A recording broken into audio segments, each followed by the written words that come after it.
அஸ்ஸலாமு அலைக்கும். அஸ்ஸலாமு அலைக்கும். உங்களுக்கு ஒரு சின்ன சவால். இப்போ உங்க மனக்கண்ணுல கோலாலம்பூர் நகரத்த கொஞ்சம் நினைச்சு பாருங்களேன். உங்களுக்கு என்ன ஞாபகம் வருது? ம், கண்டிப்பா அந்த ட்வின் டவர்ஸ் தான் ஞாபகம் வரும். ஆமா. அந்த வானத்த முற்ற இரட்டை கோபுரங்கள், அப்புறம் பெரிய பெரிய ஷாப்பிங் மால்கள், எங்க பார்த்தாலும் மின்னும் நியான் விளக்குகள். இதுதானே? இப்போ அந்த பிம்பங்களை எல்லாத்தையும் அப்படியே உங்க மனசுல இருந்து அழிச்சிடுங்க. உங்களை நான் 1850களுக்கு கூட்டிட்டு போறேன். நீங்க நிக்கிற இடம் எப்படி இருக்குன்னா, முழங்கால் அளவுக்கு சேரும் சகதியுமான ஒரு நதிக்கரை. சுற்றிலும் அடர்ந்த காடுகள் வேற இருக்கும். கரெக்ட். காடுகள், கொசுக்களோட ரீங்காரம், எந்த நேரத்துல வேணாலும் முதல தாக்கலாம் அப்படிங்கிற ஒரு பயம் நிறைந்த சதுப்பு நிலம். இது நம்ம தமிழ் முஸ்லிம்கள், அதாவது சூலியாக்களோட வரலாற்றை தேடுற நம்ம ஆழமான அலசலோட 4வது பகுதி.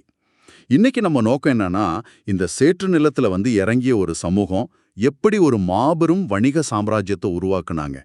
வெறும் மார்க்க நம்பிக்கையை மட்டுமே மூலதனமா வச்சு அவங்க ஒரு நகரத்தோட ரத்தோட்டத்தை எப்படி தொடங்குனாங்க அப்படிங்கறத தான் நம்ம பார்க்க போறோம். நீங்க கொடுத்த அந்த ஆரம்ப கால பின்னணி ரொம்ப ரொம்ப துல்லியமானது. ஏன்னா மனிதர்களோட உழைப்பையும் அவங்க ஃபேஸ் பண்ண இயற்கையோட சவால்களையும் நாம புரிஞ்சுக்கணும்னா அந்த சேரும் சகதியமான நிலப்பரப்பு தான் நமக்கு தொடக்க புள்ளி. பாத்தீங்கன்னா கோலாலம்பூர்ல ஈய வணிகம் 1818லே தொடங்கிடுச்சு. ஓ, அவ்வளோ சீக்கிரமாவா? ஆமா. ஆனா அது ஒரு அசுர வளர்ச்சி அடைஞ்சது 1857க்கு அப்புறம்தான். கில்லான் பகுதியோட தலைவரா இருந்த ராஜா அப்துல்லா பின் ராஜா ஜாஃபர் அப்படிங்கிறவரு சீன தொழிலாளர்களை அம்பாங் பகுதிக்கு சுரங்க வேலைக்காக கொண்டு வந்தாரு. அந்த தருணம் தான் கோலாலம்பூர் ஒரு பெரிய வணிக மையமா மாறத் தொடங்கின புள்ளி. ஒரு நிமிஷம் நிறுத்துங்க. சுரங்க வேலைகள், ஆயிரக்கணக்கான தொழிலாளர்கள் அப்படின்னு சொல்றீங்க. ஆனா அந்த காலத்துல ரோடுகளோ முறையான போக்குவரத்து வசதிகளோ கிடையாதே. இந்த சரக்குகளையும் ஆட்களையும் அவங்க எப்படி அந்த அடர்ந்த காட்டுக்குள்ள கொண்டு போனாங்க? அது ஒரு மிக கடினமான பயணம்தான். அவங்க கில்லான் நதி வழியா படகுகள்ல துடுப்பு போட்டுக்கிட்டு தான் போகணும். கில்லான் அப்புறம் கோம்பாக் நதிகள் இணையிற இடத்துல ஒரு இறங்குதளம் இருந்துச்சு. அதாவது இப்ப இருக்கிற கிராஸ் ஸ்ட்ரீட் பகுதியா? கரெக்ட், அதேதான். இப்போதைக்கு அது ஜாலான் டுன்டான்ஸ் யூச்சின் அப்படின்னு சொல்றோம்ல, அந்த இடத்தோட முடிவுல அது இருந்துச்சு. அம்பாங் சுரங்கங்களுக்கு போக வேண்டிய சரக்குகள் எல்லாமே இங்க தான் இறக்கப்பட்டுச்சு. இது போக கில்லான் நதியோட மேற்கு கரையில, அதாவது இப்போதைய ஜாலான் மெலாயு பகுதியோட முடிவுல இன்னொரு இறங்குதளமும் இருந்துச்சு. அங்கிருந்து தான் நில வழியா 10 மற்றும் ரவாங் சுரங்கங்களுக்கு சரக்குகள் போச்சு. இங்க தான் எனக்கு ஒரு முக்கியமான கேள்வி வருது. நதிக்கரையில சரக்குகள் இறங்கிடுச்சு, சரி. அங்கிருந்து அந்த அடர்ந்த காட்டுக்குள்ள கரடு முரடான பாதைகள்ல அவ்வளோ பெரிய சரக்குகளை சுமந்து போனது யாரு? அந்த மாட்டு வண்டிகளை ஓட்டுனது யாரு? நம்ம தமிழ் முஸ்லீம்கள் இந்த இடத்துல தான் உள்ள வராங்களா? மிக சரியா பிடிச்சிங்க. இந்த சரக்குகளை சுமந்து போற மாட்டு வண்டிகளை ரொம்ப திறமையா இயக்குனது மலாக்காவில இருந்து நம்ம தமிழ் முஸ்லிம்கள் தான். 1858கள்ல பாத்தீங்கன்னா ராஜா அப்துல்லாவோட அம்பாங் சுரங்க திட்டம் சக்சஸ் ஆனதுக்கு அப்புறம் மலாக்கால பிசினஸ் பண்ணிக்கிட்டு இருந்த தமிழ் முஸ்லிம்கள் கோலாலம்பூருக்கு வர ஆரம்பிச்சாங்க. ஓஹோ, அங்கிருந்து இங்க வராங்களா? ஆமா. அவங்க ஜாவா ஸ்ட்ரீட், மலாய் ஸ்ட்ரீட், அப்புறம் 10 ரோடு பகுதிகளில் தங்களோட சின்ன சின்ன மளிகை கடைகளை தொடங்குனாங்க. நீங்க சொல்றதை கேட்கும்போது எனக்கு ஒரு விஷயம் தோணுது. இது அந்த காலத்து அமேசான் டெலிவரி நெட்வொர்க் மாதிரி செயல்பட்டிருக்கு. அதாவது ஒரு வளரும் நகரத்தோட நரம்பு மண்டலம் மாதிரி. வணிகத்தோட ரத்த ஓட்டத்தை இந்த தமிழ் முஸ்லிம்கள் தான் சீரா வச்சிருக்காங்க இல்லையா? கண்டிப்பா. ஆனா எந்த ஒரு நவீன டெக்னாலஜியும், மொபைல் ஆப்ஸும், ஜிபிஎஸ் வசதியும் இல்லாத அந்த காலத்துல இந்த லாஜிஸ்டிக்ஸ் நெட்வொர்க்கை இவ்ளோ நேர்த்தியா எப்படி கையாண்டாங்க? ஏதோ ஒரு விஷயம் இந்த நெட்வொர்க்கை எந்த தப்பும் இல்லாம இயக்கியிருக்கணுமே. ரொம்ப அற்புதமான கேள்வி. அந்த முழு நெட்வொர்க்கையும் இயக்குன அந்த சாஃப்ட்வேர் எது தெரியுமா? அவங்களோட உறவு முறையும் மார்க்க நம்பிக்கையும் தான். மார்க்க நம்பிக்கையா? ஆமா. எந்த ஒரு எழுத்துப்பூர்வமான அக்ரிமெண்ட்டும் கிடையாது. ஹவாலா முறை அப்படின்னு சொல்ற அந்த நம்பிக்கை அடிப்படையிலான பணப்பரிமாற்றங்கள் மூலமா தான் லட்சக்கணக்கான மதிப்புள்ள பொருட்கள் கைமாறுச்சு. இந்த ஊர்க்காரர், இந்த மார்க்கத்தை சேர்ந்தவர், நம்ம மொழி பேசுற உறவுக்காரர் அப்படிங்கிற அந்த ஒரு வார்த்தையில தான் மொத்த பிசினஸும் நடந்துச்சு. அந்த நம்பிக்கை தான் அவங்களோட மிகப்பெரிய மூலதனம். வாவ்! தகவல் தொடர்பே இல்லாத காலத்துல நம்பிக்கை அப்படிங்கறத மட்டுமே வச்சு இவ்வளவு பெரிய சங்கிலியை இயக்கியிருக்காங்க அப்படிங்கிறது ரொம்ப சிலிர்ப்பா இருக்கு. சரி, இவங்க தங்கறதுக்கு வீடுகள், குடியிருப்புகள்லாம் எப்படி இருந்துச்சு? அவங்க இறங்குனதே ஒரு சதுப்பு நிலம் அப்படின்னு சொன்னீங்க இல்லையா? ஆமா. அந்த சேற்று நிலத்துல தங்களை நிலைநிறுத்திக்க அவங்க ஒரு தனி குடியிருப்பையே உருவாக்குனாங்க. நதியோரம் மூங்கில், சேறு, அப்புறம் பனை ஓலைகளால வேயப்பட்ட கூரைகளை கொண்ட தூண் வீடுகளா தான் அந்த ஆரம்பத்துல இருந்துச்சு. தூண் வீடுகள்னா அந்த ஸ்டில்ட் ஹவுசஸ் மாதிரி கட்டியிருப்பாங்களா? கரெக்ட். சிறு வியாபாரிகள், ஆசிரியர்கள், மாட்டு வண்டி ஓட்டுநர்கள் அப்படின்னு மலாக்காவிலிருந்து வந்தவங்க அங்க குடியேறினதால அந்த பகுதிக்கு கம்போங் மலாக்கா அப்படின்னு பேர் வச்சாங்க. இது இப்போதைய மஸ்ஜித் இந்தியா இருக்கிற பகுதிக்கு ரொம்ப பக்கத்துல இருந்துச்சு. எனக்கு இங்கே ஒரு சந்தேகம். இவங்க தமிழ் முஸ்லிம்கள் தானே, ஆனா ஏன் இவங்க பகுதிக்கு கம்போங் மலாக்கா அப்படின்னு பேர் வந்துச்சு? நேரடியா தமிழ்நாட்டுல இருந்து தானே வந்திருக்கணும். இது ஒரு முக்கியமான வரலாற்று நகர்வு. இவங்க யாருமே நேரடியா தமிழ்நாட்டில இருந்து கோலாலம்பூருக்கு வரல. அவங்க பல தலைமுறைகளா மலாக்கால பிசினஸ் பண்ணி அங்க உள்ள ஜாவி பெரானகன் சமூகத்தோட இரண்டர கலந்தவங்க. இந்த ஜாவி பெரானகன் அப்படின்னா யாரு? அவங்க இந்திய மற்றும் மலை சமூகங்களுக்கு இடையே நடந்த திருமண உறவுகளால் உருவான ஒரு உள்ளூர் முஸ்லிம் சமூகம். இவங்களோட இணைந்து மலாக்கால இருந்து வந்ததால தான் அந்த இடத்துக்கு கம்போங் மலாக்கா அப்படின்னு பேர் வந்துச்சு. ஆனா அந்த மூங்கில் குடிசைகள் எல்லாம் அப்படியே இருந்துடல. 1884க்கு அப்புறம் ஒரு பெரிய மாற்றம் நடக்குது. என்ன மாற்றம்? அந்த மரத்தாலான சின்ன கடைகள் எல்லாம் 2 மாடி செங்கல் கட்டடங்களா மாறத் தொடங்குது. இந்த செங்கல் கட்டடங்களை ஜாவா அப்புறம் சுமாத்ராக்காரர்கள் கட்டியிருந்தாலும் அத மாசம் 20 ஸ்பானிஷ் டாலர்களுக்கு நம்ம தமிழ் முஸ்லிம்கள் வாடகைக்கு எடுத்தாங்க. ஒரு நிமிஷம், என்னது ஸ்பானிஷ் டாலர்களா? 1880கள்ல மலாயாவில பிரிட்டிஷ் நாணயமோ இல்ல உள்ளூர் நாணயமோ தான் இருந்திருக்கணும். ஏன் ஸ்பானிஷ் நாணயத்தை பயன்படுத்தினாங்க? இதுதான் வணிக வரலாற்றோட மிக சுவாரஸ்யமான பகுதி. அந்த காலத்துல பாத்தீங்கன்னா ஸ்பானிஷ் டாலர் அப்படிங்கிறது இப்போதைய அமெரிக்க டாலர் மாதிரி ஒரு உலகளாவிய வர்த்தக நாணயமா இருந்துச்சு. ஓ, குளோபல் ரிசர்வ் கரன்சி மாதிரி. ஆமா, அதுல இருந்த வெள்ளியோட தரம் உலகம் முழுக்க அங்கீகரிக்கப்பட்டுச்சு. இப்ப யோசிச்சு பாருங்க, சேரும் சகதியுமான ஒரு நதிக்கரை கிராமத்துல ஒரு உலகளாவிய நாணயத்தை வச்சு ஒரு தமிழ் முஸ்லிம் வியாபாரி வாடகை கொடுக்கறாருன்னா அவங்களோட பிசினஸ் நெட்வொர்க்கும் பணப்புழக்கமும் எந்த அளவுக்கு இன்டர்நேஷனல் ஸ்டாண்டர்ட்ல இருந்திருக்குன்னு நீங்களே கணக்கு போட்டுக்கோங்க. பிரமிக்க வைக்குது. 1850கள்ல மூங்கில் குடிசைல தொடங்கினவங்க சில 10 வருஷத்திலேயே சர்வதேச நாணயத்தை கையாள்ற அளவுக்கு உயர்ந்திருக்காங்க. இந்த வளர்ச்சியில முதல்ல கடை வச்ச அந்த தமிழ் முஸ்லிம் வியாபாரி யாருன்னு உங்களுக்கு தெரியுமா? ஆவணங்கள் படி பாத்தீங்கன்னா 1859ல ஜாவா ஸ்ட்ரீட்ல துணிக்கடை தொடங்கின முகமது ஷரீஃப் அப்படிங்கிறவர் தான் முதல் தமிழ் முஸ்லிம் வியாபாரி. அவர் கடை வச்சிருந்த அந்த இடத்துல தான் பின்னாடி ஒயிட்வே லைட்லா அப்படிங்கிற புகழ்பெற்ற வணிக வளாகம் வந்துச்சு. இருங்க, ஒயிட்வே லைட்ல இருந்த இடமா? ஆமா, இன்னைக்கு நீங்க பாக்குற அதிநவீனமான மெனாரா ஓசிபிசி கட்டடம் இருக்குல்ல, அது அங்கதான் கம்பீரமா நிக்குது. அடா, இன்னைக்கு நாம காஃபி குடிச்சுக்கிட்டே ஸ்டைலா கடந்து போற அதே மெனாரா ஊசிபிசி கட்டடம் நிக்கிற இடத்துல தான் ஒரு தமிழ் முஸ்லிம் வியாபாரி தன்னோட முதல் துணிக்கடையை தொடங்கினார் அப்படிங்கிறது நம்பவே முடியாத ஆச்சரியமா இருக்கு. உண்மைதான். ஆனா இது ஒரு தொடக்க புள்ளி மட்டும்தான். இந்த வெற்றிய பார்த்துட்டு 1880கள்ல இருந்து பினாங்கு மற்றும் சிங்கப்பூர்ல இருந்த மாபெரும் தமிழ் முஸ்லிம் நிறுவனங்களான MS அலி அப்புறம் நைனா முகமது அண்ட் சன்ஸ் இவங்கெல்லாம் இங்க தங்களோட கிளைகளை தொடங்குனாங்க. ஓ, பெரிய பிளேயர்ஸ் எல்லாம் உள்ள வராங்க. கரெக்ட். இவங்களுக்கு இணையாக தாவூதி போரா சமூகத்தினரும் இங்க வணிகத்தை தொடங்குனாங்க. இந்த தாவூதி போரா அப்படிங்கிறவங்க குஜராத்ல இருந்து வந்த ஒரு தனித்துவமான ஷியா முஸ்லிம் சமூகம். பிசினஸ் நுணுக்கங்கள்லாம் அவங்க ரொம்ப தலை சிறந்தவங்க. ரசூல் போய் அலி போய் மாதிரி போரா வியாபாரிகள் எந்த அளவுக்கு உயர்ந்தாங்கன்னா அரசாங்கத்தோட கொள்கைகளை தீர்மானிக்கிற ஆலோசகர்களா மாறுற அளவுக்கு அவங்களோட செல்வாக்கு பெருகுச்சு. பணமும் செல்வமும் வந்துருச்சு, கட்டடங்கள் உயர்ந்துருச்சு. ஆனா வெறும் செல்வம் மட்டும் ஒரு சமூகத்தை ஒன்னு சேர்த்துடாதே. எத்தனைதான் பணம் இருந்தாலும் அவங்கள ஒரு சமூகமா பிணைச்சு வைக்க ஒரு ஆன்மீக அடித்தளம் தேவைப்பட்டிருக்குமே. 100க்கு 100 உண்மை. அந்த ஆன்மீக அடித்தளம் இல்லனா இந்த வணிகம் நிலைத்திருக்காது. மக்கள் தொகை பெருக பெருக அவங்களுக்கான மார்க்க தேவையும் அதிகரிச்சுது. ஆரம்பத்துல தமிழ் முஸ்லிம்கள் 10 ரோடுல உள்ள ஒரு சின்ன கடையில தான் வெள்ளிக்கிழமை ஜும்மா தொழுகையை நடத்திட்டு இருந்தாங்க.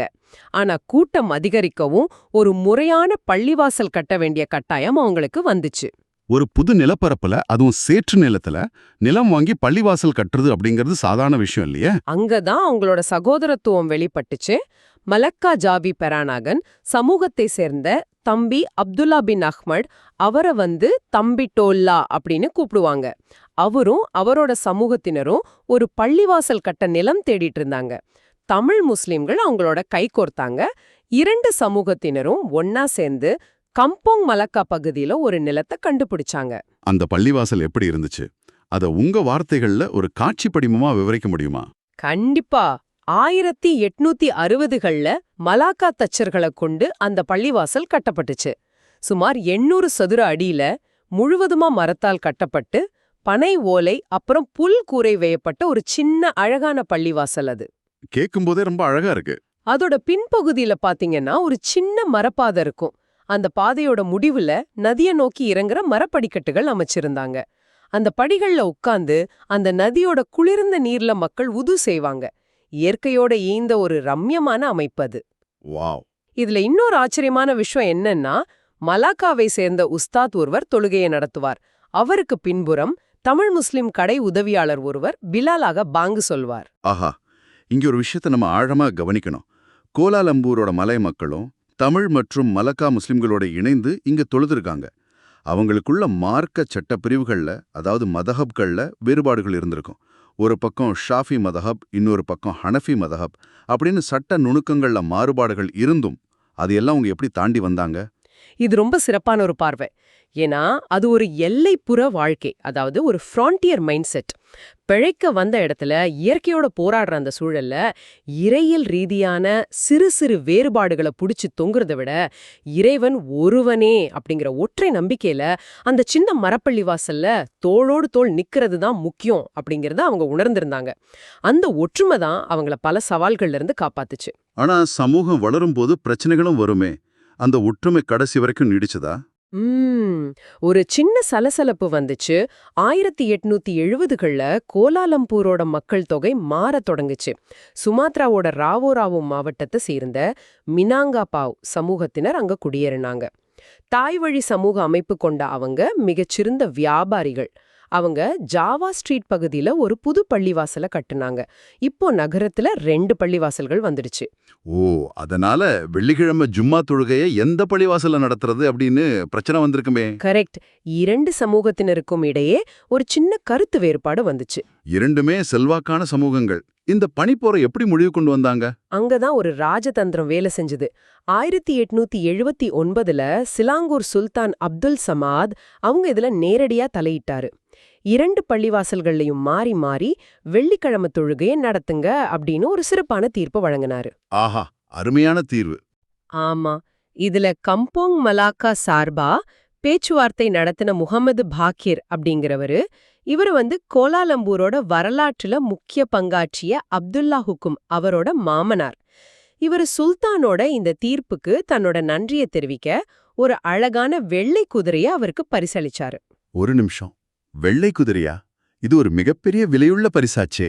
இது சுல்தானுக்கு செலுத்தின வெறும் மரியாதையா, இல்ல நாங்க எவ்வளோ பெரிய செல்வந்தர்கள் பாத்தீங்களா அப்படின்னு தங்களோட அதிகாரத்தை காட்டுற ஒரு குறியீடா? நீங்க சரியா புடிச்சிட்டீங்க. இது ரெண்டுமே தான். சுல்தானுக்கு மரியாதை செலுத்துறது ஒரு பக்கம் இருந்தாலும், பிரிட்டிஷார் மற்றும் பிற சமூகங்களுக்கு மத்தியில நாங்க சாதாரண குடியேறிகள் கிடையாது, அரசனையே ஈர்க்கிற அளவுக்கு பெரும் செல்வந்தர்கள் அப்படிங்கறத தங்களோட கம்பீரத்தின் மூலமா நிரூபிச்சாங்க. அதாவது ஒரு பெரிய ஃப்ளெக்ஸ் தான். ஆமா, எல்லாம் மிக சிறப்பா போயிட்டு இருந்துச்சு. வணிகம் செழிச்சது, பள்ளிவாசல் செயல்பட்டுச்சு. ஆனா இயற்கை மனிதனோட செல்வத்தை பார்த்து வியக்கிறது இல்லையே. ஆமா, இருக்க எப்பவுமே இப்படி அமைதியா இருந்துராத. என்ன நடந்துச்சு? 1880ல கோலாலம்பூர் மலாயாவோட தலைமையகமா மாற்றப்பட்டுச்சு. நகரம் வேகமா நவீனமயமாயிக்கிட்டு இருந்த நேரம் அது. 1881ஆம் ஆண்டு ஜனவரி மாசம் ஒரு பயங்கரமான தீ விபத்து ஏற்பட்டு ஜாவா ஸ்ட்ரீட் பள்ளிவாசம் உட்பட நகரத்தோட பாதி கட்டடங்கள் எரிஞ்சு சாம்பலாச்சு. என்னது, பாதி நகரம் அழிஞ்சிடுச்சா? அதுல இருந்து அவங்க மீண்டு வரதுக்குள்ள? அந்த சாம்பல்ல இருந்து அவங்க மேல்றதுக்குள்ள அதே வருஷம் டிசம்பர் மாசம், அதாவது 1881 டிசம்பர் 22ஆம் தேதி வானம் பொத்திக்கிட்டது போல ஒரு பெருமழை. சாதாரணமா இல்ல, சுமார் 30 மணி நேரம் தொடர்ந்து கொட்டி தீர்த்துச்சு. 30 மணி நேரமா? ஆமா, கோலாலம்பூரோட கில்லான் நதி மெல்ல மெல்ல நிஸ்வரூபம் எடுத்துச்சு. அந்த தேநீர் நிறத்துல இருந்த கலங்கலான வெள்ள நீர் கரைகளை உடைச்சுக்கிட்டு நகரத்துக்குள்ள புகுந்துச்சு. 10 அடிக்கு மேல தண்ணி ஊருக்குள்ள நின்னுச்சு. சீன கேட்டிதான் யாப் ஆ லோய் அவரோட பிரம்மாண்டமான வீடு உட்பட பல பாலங்கள், கடைகள் என பலவும் அந்த ஆக்ரோஷமான வெள்ளத்துல அடிச்சிட்டு போச்சு. உற்று கேட்கும் நேயர்களே, சற்று பொருத்தி பாருங்க. இன்னைக்கு நீங்க நடந்து செல்ற அதே மெனாரா ஓசிபிசி பகுதி அன்னைக்கு 10 அடி ஆழமான சீரும் வெள்ள நீருக்கு அடியில மூழ்கி இருந்துச்சு. மக்கள் எப்படிதான் உயிர் பழைச்சாங்க? அன்றைய பொதுப்பணித்துறை கண்காணிப்பாளராய் இருந்த டாமினிக் டேனியல் டாலி அப்படிங்கிறவரில் தன்னோட நாட்குறிப்புல ஒரு மனதை உலுக்குற நிகழ்வை பதிவு செஞ்சிருக்காரு. நானும் சில அதிகாரிகளும் ஒரு படகை எடுத்துக்கிட்டு மேற்கு கரையில இருந்த வீடுகளை நோக்கி போனோம். ஒரு வீட்டில இருந்து 2 பெண்களையும் 5 குழந்தைங்களையும் நாங்க மீட்டோம். அவங்க வீட்டோட கூரை வரையும் உயர்ந்திருந்த தண்ணியில உயிருக்கு போராடிட்டு இருந்தாங்க. மீதமுள்ளவங்கள காப்பாத்த நாங்க இன்னொரு படக கொண்டு வர்றதுக்குள்ள அந்த மர வீடுகள் அடியோடு பேரந்து வெள்ளத்துல அடிச்சிட்டு போயிடுச்சு அப்படின்னு எழுதுறாரு. நெஞ்சு உழுக்குது. இத்தனை வருஷங்கள்ல அவங்க சேர்த்த செல்வங்கள், வணிகம் எல்லாமே அந்த வெள்ளத்துல மிதந்து போச்சு. அந்த கம்பாங் மலாக்கா பள்ளிவாசல், பல வருஷங்களா அவங்க தொழுத அந்த பள்ளிவாசல் என்னாச்சு? ஜனவரி மாசம் நடந்த தீ விபத்துல இருந்து எப்படியோ தப்புன அந்த 20 வருஷம் பழமையான மலாக்கா பள்ளிவாசல் இந்த மாபெரும் வெள்ளத்தை தாக்கு பிடிக்க முடியல. பல வருஷமா மக்கள் உழு செஞ்ச அந்த மரப்படிக்கட்டுகள், அவங்க தோளோடு தோள் நின்னு தொழுத அந்த புல் வேயப்பட்ட கூரை, ஒரு சமூகத்தோட 20 வருஷ கனவு, உழைப்பு, பிரார்த்தனை என எல்லாமே அந்த கிள்ளான் நதியோட வெள்ளத்துல துண்டு துண்டா உடைஞ்ச அடிச்சிட்டு போறத மக்கள் கரையில நின்னபடி கண்ணீரோடும் கையறு நிலையிலும் பாத்துக்கிட்டு இருந்தாங்க. தங்களோட ரத்தத்தையும் வியர்வையையும் சிந்தி அவங்க கட்டி எழுப்புன அந்த பள்ளிவாசல் கண்முன்னாடி மூழ்கி போறத பார்க்கும்போது அவங்களோட மனநிலை எப்படி இருந்திருக்கும் அப்படின்னு நினைச்சாலே வலிக்குது. கட்டிடங்களை இழந்து, செல்வங்களை இழந்து அவங்க நிர்கதியா நின்னாங்க. ஆனா ஒரு மிக முக்கியமான விஷயத்த நீங்க கவனிக்கணும். அவங்க தங்களோட ஹார்ட்வேரை, அதாவது கட்டிடங்களையும் செல்வங்களையும் இழந்திருக்கலாம். ஆனா அவங்கள ஒன்றிணைச்சு வச்சிருந்த அந்த சாஃப்ட்வேர் அப்படின்னு சொன்னனே, அந்த மார்க்க நம்பிக்கையும் சமூக கட்டமைப்பும் ஒருபோதும் அழிஞ்சிடல. கட்டடங்கள் அழிஞ்சாலும் அவங்களோட உறுதியான மார்க்கப்பற்றும் மீண்டெழும் திறனும் அவங்கள மறுபடியும் அந்த சேற்று நிலத்திலிருந்து எழ வச்சது. அதுதான் அந்த சமூகத்தோட உண்மையான வெற்றி. மிக அற்புதமான ஆழமான வரலாற்று பதிவு இது. இன்னைக்கு நீங்க கோலாலம்பூரோட பரபரப்பான ஜாலான் துன் பெராக் சாலையிலையோ அல்லது அந்த பிரம்மாண்டமான மெனாரா ஓசிபிசி கட்டடத்தை கடந்தோ போகும்போது ஒரு கணம் நின்னு சிந்திச்சு பாருங்க. இந்த கான்கிரீட் காடுகளுக்கு கீழே வெள்ளத்துல அடிச்சிட்டு போன அந்த பழைய பள்ளிவாசலோட மரத்துண்டுகளும், உடைந்த செங்கற்களும், முதல் தலைமுறை தமிழ் முஸ்லிம் வியாபாரிகளோட உழைப்பின் சுவடுகளும் இன்னைக்கு உறங்கிக்கிட்டு இருக்கலாம் இல்லையா? இயற்கையோட சீற்றம் ஒரு சமுதாயத்தோட அடையாளத்தை அழிச்சிடுமா, அல்லது அந்த அடையாளத்தை முன்பை விட ரொம்ப வலிமையா கட்டியெழுப்ப கத்துத்தருமா? இந்த கேள்வியோட இன்றைய நமது ஆழமான அலசலை நம்ம நிறைவு செய்வோம். அஸ்ஸலாமு அலைக்கும். அஸ்ஸலாமு அலைக்கும்.